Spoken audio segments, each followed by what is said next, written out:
sign it into law, but I've got to get Congress to pass it. None of us will get 100% of what we want. But nobody should want these cuts to go through.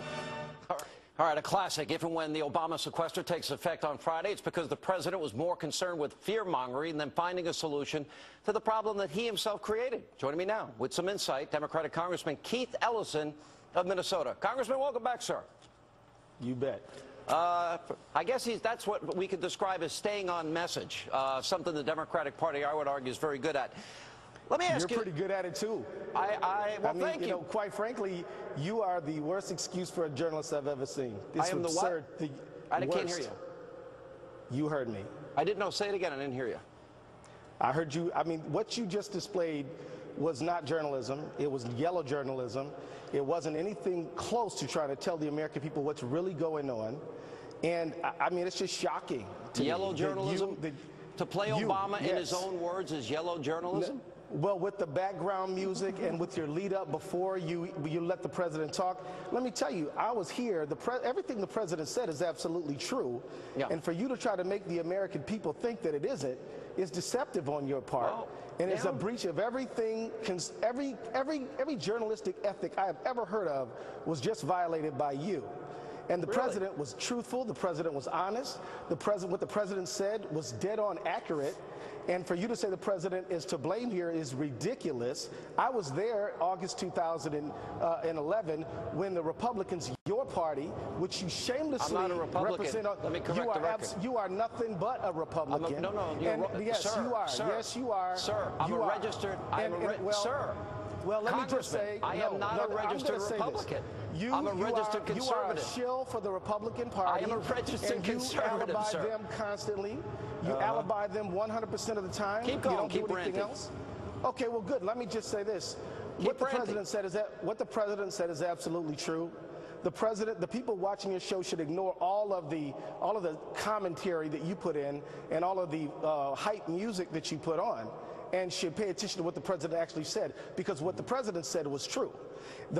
You, by the way, are inaccurate when you say that the president is to blame here. He's not. It was the Republicans in August 2011 said that they were going to cause the American economy to default on debts we already acquired unless they got deep and substantial cuts. And we ended up with a downgrade because of what the Republicans did. And after that, we set up this thing called the super committee. When all the Republican members on that super committee had already pledged to Grover Norquist they would not raise revenue, only do cuts.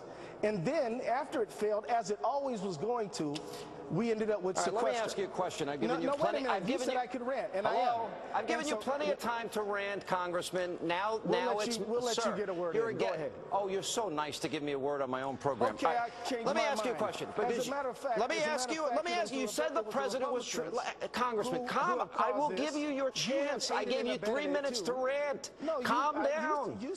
I gave you 3 minutes. Relax. I've got a question for you. You were invited on the program to answer a question. I want to give you a couple questions. You said, Congressman, let me ask you a question. Why are you so angry? You're so angry. Let me ask you a question. I'm not angry. I'm laughing at you because I think this is actually comical. I'm laughing at you. All right. Here's my question. Here's my question for you. It's not the first time. Listen, I invited you on. I gave you 3 minutes to rant. Now let me ask you a question. We'll have a discussion. We'll have a dialogue. In the spirit of bipartisanship, let's find a dialogue. I want to ask you this. I thought you weren't a Republican. Max, I'm a registered conservative. I am, sir. Right. You want to make a $1,000 bet that I'm a registered conservative? You want to make a $10,000 bet? I don't bet. I don't bet. I'm just telling you, I'm a registered conservative. I wrote a book called Conservative Victory. I didn't write Republican Victory. Do you have a question for me, sir? Yes, I do. All right. Now, first of all, it was Max Baucus and it was Bob Woodward that said that the president requested the sequester, point one. Point number two, my question to you is very simple. Barack Obama, because you said that what he said is true. The Budget Control Act was forced down the American public by the Republican Party. Sequester is a provision of the Budget Control Act. Relax. The Republicans are responsible for the Budget Control Act, which contains sequester. I know you're a broken record. Now let me get you my question. You're a broken record. Okay, thank you. Here's my question. So Barack Obama said in 2008 when he was running for office that George Bush was irresponsible and unpatriotic for when he became president, we had $10 trillion in debt. We now have $16 trillion. We now have $16 trillion in debt, Congressman. I'm here to speak for myself. $16 trillion in debt. I want to ask you, is it? Here's my question. I got an answer for you. You want to do something about the $16 trillion? Let's do something. Let's close loopholes on large corporations. Yeah. Let's say that yachts and jets should not be something you can write off. Let's say that ExxonMobil and Chevron should not get a tax rebate and a subsidy. Let's start there. Let's say that people who get to pay less on Congressman, you're ranting really well. Well, Can I ask you a question? Here's a simple question. You don't like what I'm saying, but you're a bully, Sean, and I'm not backing down to you. Is it immoral? Is it immoral to put 16 and a half? I'm immoral? What did I do that's immoral? I didn't do anything that's immoral. You say things that aren't true. Give me one example, sir. Well, to try to say that it is the president's fault and he is to blame is wrong, and it's a lie. It's not his fault that we have $16 trillion in debt. He didn't add $6 trillion. We didn't add $6 trillion to the debt since he's been president. No.